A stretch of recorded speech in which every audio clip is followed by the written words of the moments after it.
Hello বন্ধুরা, আমি আজকের বানাবো মোমোর আমি একটা চিকেনটাকে ব্রেড করে নিয়েছি। ওতে চিকেনটা ব্রেড করার সময় ওতে কাঁচা লঙ্কা, আদা, রসুন দিয়ে দিয়েছি। তাতে দিলাম পেঁয়াজ কুচি, ক্যাপসিকাম কুচি আর ধনেপাতা। তারপরে দিলাম হচ্ছে এতে গরম মশলা, গোলমরিচ, অরিগ্যানো দিয়ে আমি এটা ভালো করে মেখে নেব। একটু গুঁড়ো লঙ্কাও দিয়েছি অল্প করে, জাস্ট দেওয়ার পর ওটা মেখে এবার দিলাম সোয়া সস 1 চামচ থেকে 1.5 চামচ, ছোটো চামচে পরিমাণ মতো নুন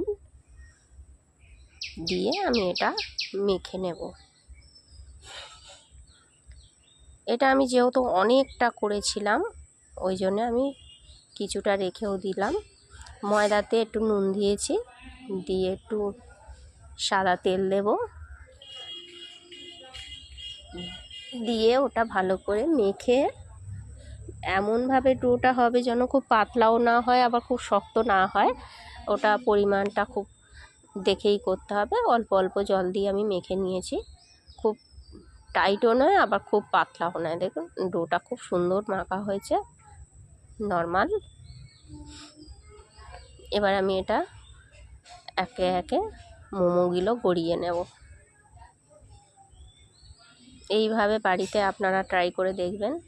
আমি অনেকেই করে যে বড় একটা পরোটার মতো বেলে বাটি করে করে কেটে নেওয়াটা, আমি ঠিক ওরকমভাবে আমি অভ্যস্ত নই। আমি ছোট ছোট করে লেচি কেটে ছোট ছোট করে বেলে নিয়েছি।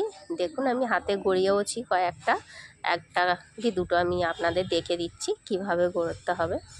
আপনারা অন্য কোনো শেপে দিতে পারেন, কোনো অসুবিধে হবে না। আমি এইভাবেই, খুবই একটা ভালো পারি না, তবে এইভাবেই আমার করতে খুব সুবিধে মনে হয়, বানাতে খুবই সুবিধে মনে হয় এইভাবে।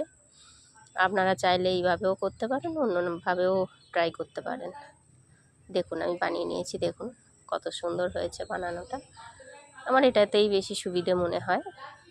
এইভাবে আপনারা বাড়িতে কোনো গেস্ট এলো, কেউ এলো, যদি আপনি এইভাবেই যদি বাড়িতে বানিয়ে কাউকে খাওয়ান, দেখবেন এত সুন্দর খেতে হয়। যে আমি এটা একটু অন্য টাইপের গড়েছি, একটা এইদিকে এক মুখ, একটা ওদিকে মুখ